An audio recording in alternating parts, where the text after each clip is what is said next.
যেই আইনগুলো কর্তৃত্ববাদী সরকারের কর্তৃত্ববাদ বিকাশের অন্যতম হাতিয়ার হিসেবে এবং তা স্থায়ীকরণের চিরস্থায়ী বন্দোবস্ত তৈরি করার অন্যতম হাতিয়ার হিসেবে তৈরি হয়েছিল এবং ব্যবহৃত হয়েছে, তার মধ্যে প্রায় শীর্ষে ছিল আইসিটি থেকে শুরু করে পরবর্তীতে ডিএসএ এবং পরবর্তীতে সিএসএ। এটা এই ব্যাপারে কোনো সন্দেহ নেই এবং সেই যুক্তিতে আমরা মনে করি যে এটি সংশোধনের অযোগ্য, এটাকে বাতিল করা উচিত। এটা সবাই, আমি একজন দুর্নীতি বিরোধী কর্মী, সুশাসনের কর্মী, সো সেই দৃষ্টিভঙ্গিতে যেটা মনে করি যে এই ধরনের আইন আরও একটু স্পেসিফিক অ্যান্ড ফোকাসড হওয়া দরকার। ইন দ্য সেন্স দ্যাট যেটা বলা হয়েছে, যদি আমাদের এই আইনের উদ্দেশ্য হয় যে ইন্টারনেট সিস্টেমকে সেফটি নিশ্চিত করা, তাহলে let's call it internet safety system act, something like that. এটাকে যেহেতু সাইবার সিকিউরিটি অ্যাক্ট নামটা বাই ইটসেলফ একটা সেন্স অফ ইনসিকিউরিটি ক্রিয়েট করেছে across not only people like those who are directly victims of these laws, but also across the society. সবার জন্যই cyber নিরাপত্তার নামে, digital নিরাপত্তার নামে পুরো সমাজে নিরাপত্তাহীনতা সৃষ্টি করেছে, নিরাপত্তাহীনতা বোধ সৃষ্টি করেছে। কাজেই এই নামটাও থাকা উচিত না বলে আমি সমর্থন করি। কাজে এটাকে যদি আমরা বলি specifically law to ensure safety of internet system, যেটা একটা স্পেসিফিক ফোকাস হবে, তাইলে that will be a more logical thing এবং সেটার মধ্যে এই ধরনের আইনের যে উদ্দেশ্য থাকে সেটি বাস্তবায়িত হবে বলে মনে করি।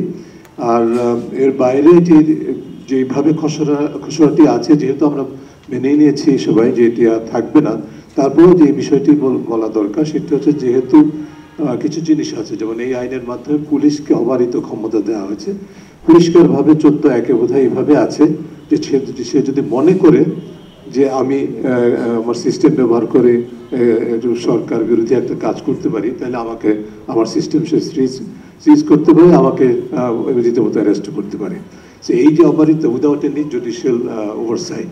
একইভাবে যে সাইবার সিকিউরিটি অথরিটি যেটা করা হয়েছিল, একটা আইনের মাধ্যমে 4টা অথরিটি ক্রিয়েট করা হয়েছে, in addition to giving unlimited power to the police.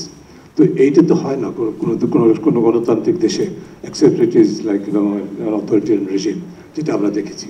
So এই জিনিসগুলো ভাবতে হবে। আমরা এখানে একটি ধারার কথা আমি যেটি আছে খসড়ায় একটু উল্লেখ না করে পারছি না, সেটা হচ্ছে যে সম্ভবত 8(2), যেখানে ধর্মীয় মূল্যবোধের কথা বলা হয়েছে। এখন এটি অবশ্য আলোচিত হয়েছে, যদি ধর্মীয় মূল্যবোধ যে কোনো আইনে তো থাকবে না, আমরা ধরে নিচ্ছি, কারণ এটা ইন্টারনেট সিস্টেম সেফটি অ্যাক্ট হবে।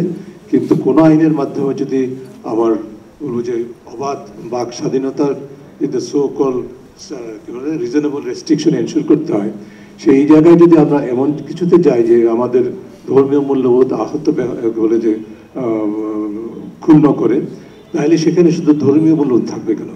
সেখানে আমার বৈষম্যবিরোধী চেতনাকে ক্ষুণ্ণ করে সেটাও থাকবে, সেখানে অসাম্প্রদায়িক চেতনাকে ক্ষুণ্ণ করে সেটাও থাকবে। কাজেই এই ধরনের বিষয়গুলোকে আরো একটু গভীরভাবে আলোচনা সাপেক্ষে অগ্রসর হওয়া উচিত বলে আমি মনে করি। আরেকটা পয়েন্ট বলে শেষ করব, যেটা এখানে এই আইনে খসড়াতে ছিল, যে গুরুত্বপূর্ণ পরিকাঠামো যেভাবে সংজ্ঞায়িত করা আছে এমনকি আইনে, এবং যে আমাদের কত বোধহয় 27টি প্রতিষ্ঠান, মন্ত্রণালয় প্রতিষ্ঠানকে গুরুত্বপূর্ণ পরিকাঠামো ঘোষণা করা হয়েছিল। এটা কিন্তু গুরুত্বপূর্ণ পরিকাঠামো হওয়ার কথা ওই মন্ত্রণালয় বা প্রতিষ্ঠানের internet system, not the institution. Bangladesh bank কিন্তু গুরুত্বপূর্ণ পরিকাঠামো না, বাংলাদেশ ব্যাংকের ইন্টারনেট সিস্টেমটা গুরুত্বপূর্ণ পরিকাঠামো। সো এইটাকে অপব্যবহার কেমনভাবে করা হয়েছে সেটা একটা ছোট্ট দৃষ্টান্ত হচ্ছে এটি। সো এই ধরনের সুইপিং যে প্রভিশন রাখা হয়েছিল সেগুলোকে আমাদেরকে ঢেলে সাজানো প্রয়োজন হবে নতুন করে। আরেকটা জিনিস না বলতে চাই, সেটা হচ্ছে যে বেশ কিছু অপরাধ কিন্তু, যেটি অনেকে উল্লেখ করেছেন, জেন্ডার বেস ভায়োলেন্সের কথা বলা হয়েছে, শিশু কিশোরদের হয়রানির কথা বলা হয়েছে, জেন্ডার অ্যান্ড আদারওয়াইজ, কিন্তু অন্য ফাইন্যান্সিয়াল ক্রাইমসের কথাটা কিন্তু, এবং বিশেষ করে ডেটা ব্রিচের কথাটা, সেগুলো কিন্তু আমাদের এই বর্তমান খসড়াতে নেই। বিশেষ করে ফাইন্যান্সিয়াল বাংলাদেশের ইতিহাসে সবচেয়ে বড় যেই অপরাধটি হয়েছে, মানে অর্থ পাচার বাংলাদেশ ব্যাংকের, সেটি তো এই আইন প্রোটেক্ট করার কথা ছিল, যদিও তখন সাইবার সিকিউরিটি অ্যাক্ট ছিল না, ডিজিটাল সিকিউরিটি অ্যাক্ট ছিল।